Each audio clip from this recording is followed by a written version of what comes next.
اعوذ باللہ من الشیطان الرجیم، بسم اللہ الرحمن الرحیم۔ ہر مرض سے شفا یابی کا وظیفہ۔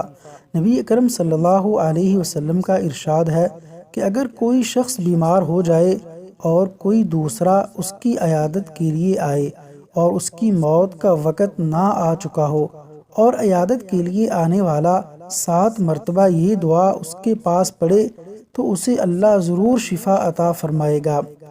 اسأل اللہ العظیم، اسأل اللہ العظیم رب العرش العظیم ان یشفیک، اسأل اللہ العظیم رب العرش العظیم ان یشفیک۔ سنن ابو داود، حدیث نمبر 3106۔ اللہ تبارک و تعالی اس وظیفے پر عمل کی توفیق عطا فرمائے، آمین۔